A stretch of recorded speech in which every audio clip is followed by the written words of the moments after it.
I was up high looking down on a hospital scene. I saw a lot of people in scrubs standing around a table or bed. I did not understand at first that my body was on that bed, and my spirit had left. I saw my husband and knew he was very distressed.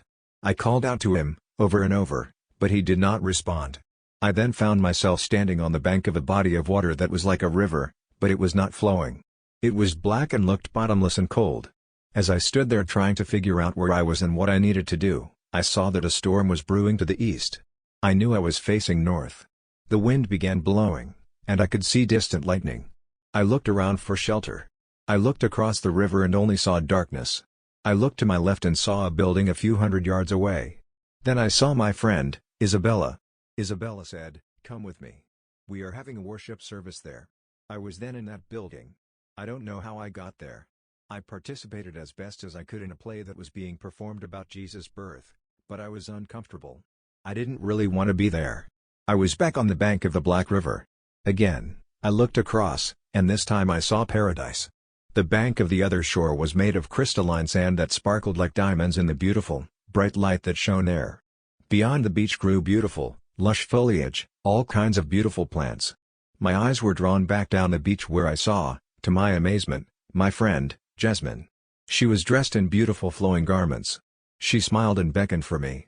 I saw movement in the foliage and saw the head of an albino tiger emerge from the shrubs. I looked to Jasmine thinking I should warn her, but she looked toward the magnificent creature, smiled and extended her hand. The tiger went to her and stood calmly by her side. I thought to myself, that's where I want to go. I want to go to paradise. I was not allowed to cross the river then. My soul was taken on a journey. There was much I had to see and learn first. I was shown a war going on in the desert. Maybe it was Desert Storm, but probably it was just the constant war that goes on. I saw scenes of man's inhumanity toward man. I saw some of the horrible things people do to one another.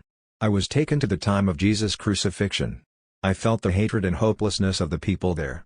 After that, I was taken to a place of rest where I was cared for and nurtured by a wonderful female spirit. It seemed like I was there for 1,000,000 years, because that is how long it took my soul to heal from the horrors I had seen. After that, I saw things that I didn't understand until I experienced them later in my life. I was in a train going to nowhere, an elevator, a huge tank filled with water in the basement of a room with thick wires coming down from the ceiling. I was told that my youngest son and his wife wouldn't be able to have children but was assured that the children of the world would be theirs. In 2006, they adopted 2 of those children of the world. I was shown that one of my grandchildren would experience some kind of situation that would cause my son great fear and pain. Nothing has happened yet, so, I still don't know what that will be. Finally, I was taken to a place by a woman I didn't know. She told me we were going to a place where the most evil of evil people were held. The people there were dressed in white jumpsuits. Every once in a while a door would open and one of them would be sent out.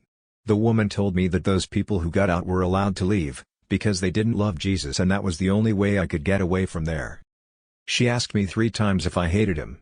3 times, I told her no, that I love him. It was only then that I made it to paradise. When I got there, I was taken through huge gates into a city. The city was translucent and bright. There were people everywhere. They were celebrating, joyous that I had arrived. I joined them in celebration for a while. I knew I was in the presence of the Holy Spirit. I cannot adequately describe the peace and love I felt. It was a place I never wanted to leave. I was approached by another woman, again someone I didn't know. She asked, "Are you ready to meet the king?" I said, "Yes, I am." She said, "Come with me." She took me into a beautiful room. There was no one else around. The room was filled with love and peace. She said to me, "Wait here. I'll see if he is ready for you." I was there for what seemed like an eternity.